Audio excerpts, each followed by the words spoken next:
Alright, it's Alex Ross the Boss here. So, you want to follow me on Instagram? It's Alex Ross the Boss. Alex Ross the Boss 26 on YouTube, I believe. So, if you want to follow me, please follow me. Subscribe, bell, whatever.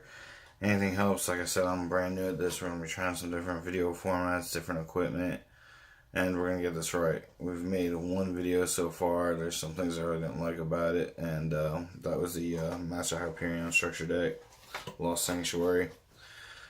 So, we're going to be opening up some starter decks today. I have a whole bunch of stuff to open if I can continue to keep doing this. But today we're going to open up some structure decks, at least one, or starter decks, at least one. And see if this is really a good starting point for Yu-Gi-Oh!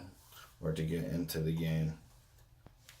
We're going to start with the starter deck Yuya, first edition. Now, I really don't like this starter deck. I don't really like any of the starter decks, to be honest, but I really don't like this one. The way I ended up with it was at one point I had like a Yu-Gi-Oh! Subscription box, and you got a random deck. It said a random structure deck, and this is what I got, but, you know, whatever. So inside you're going to find a rule book, a little bit more basic version of a rule book than what you would get in a structure deck. One of these mats, again, like I said in the last video, that people swear people collect.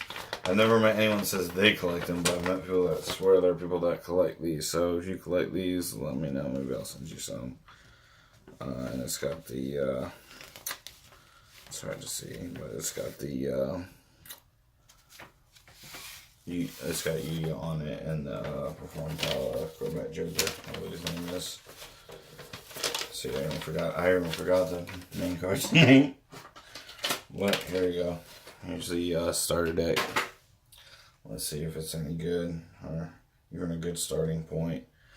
Most people, when they start playing Yu-Gi-Oh, are going to start playing with a friend or 2 or 3 friends, and they're going to get into it before they go to a locals. Not everyone's going to do this. Some people just go straight to locals, but if you are going to start playing Yu-Gi-Oh, and you just happen to stumble upon this as one of your first videos, I would really recommend that you do it like that. Find a friend, 2 friends, 3 friends, because you're going to get stomped at locals probably, and a lot of the Yu-Gi-Oh fan base is pretty mean, pretty rude. I mean, I don't know, you get your feelings hurt easy. I don't even play a lot of locals. I just find it more enjoyable a lot of times to play with a bunch of friends at my house, but like I said, I'm more of a casual. Even though locals are casual, I'm more casual than that. Sometimes we go to locals, but then that'll be kind of like almost an event, because we all work a lot too. So here's what you get. Sleight Hand Magician, that was the name. I'm sorry about that. Long Foam Bowl. Perform Power Parrot Trio. Alright, well, I'm kind of glad I got this card in foil, because I collect exotic animals as well. Maybe one day, if anyone is watching these videos and they ask, maybe one day I'll do a little tour and show my animals. But I have all these birds, except I don't have any parakeets, obviously, but I do have these other birds. Mainly collect reptiles, though. Performer Pal, Mono Carpet. Performer Pal cards are pretty cool. Performer Pal King Bear. I like the archetype, but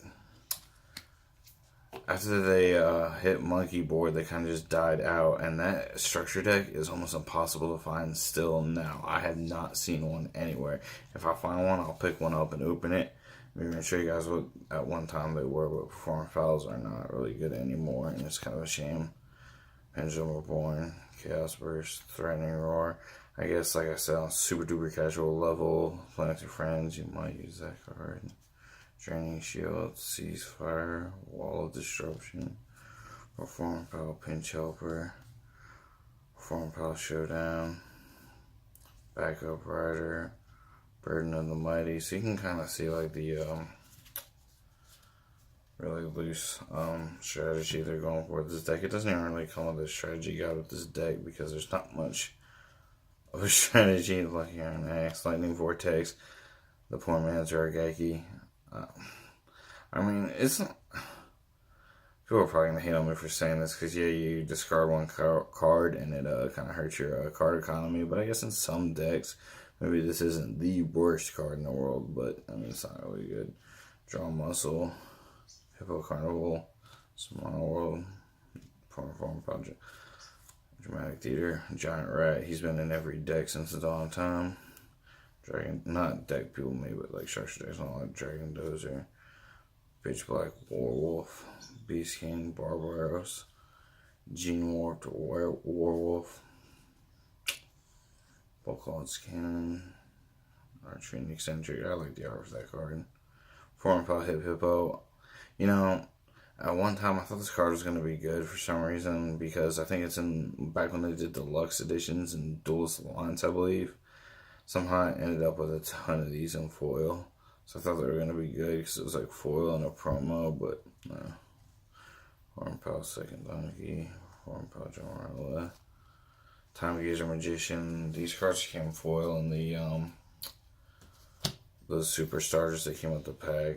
I remember a lot of people, not a lot, but some people trying to trade for these to build a pendulum deck back before we had a whole lot of pendulum stuff. Odd Eyes Pendulum Dragon. I remember when this card was super expensive, then it came out in the Mega 10, and then it came out obviously common in the structure deck. Now he ain't worth nothing. He's in the legendary decks too. I have some of the legendary deck collections.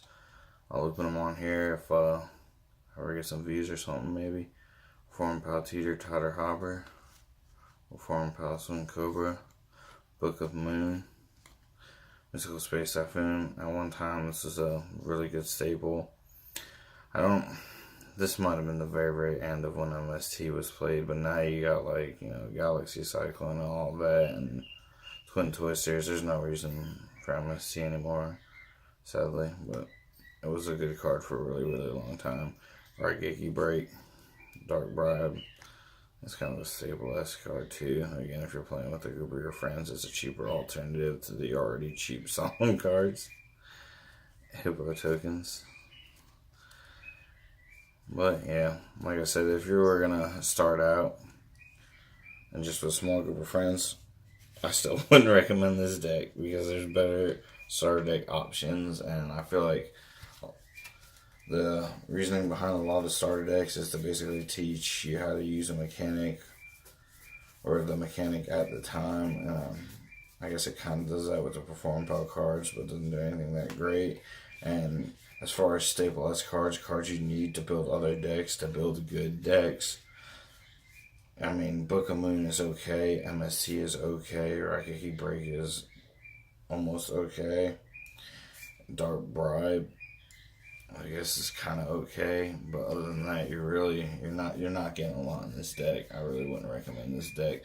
I don't like it, and see, my phone didn't want me to review this deck because the first time we tried to record this, the whole entire table fell. Second time we tried to record it, I go to edit it, something happened, and it deleted all but 8 seconds of the video. So, like I said, I guess nobody wanted to see this deck, and we're going to do it kind of the same way we did with the last video until I figure out something a little better. I'm kind of teaching myself to do this. We're going to do it all in one take. We did it all in one take, and then we're going to chop it up just a little bit and put it up there. We'll take it from there. It'll get better as we go, I promise.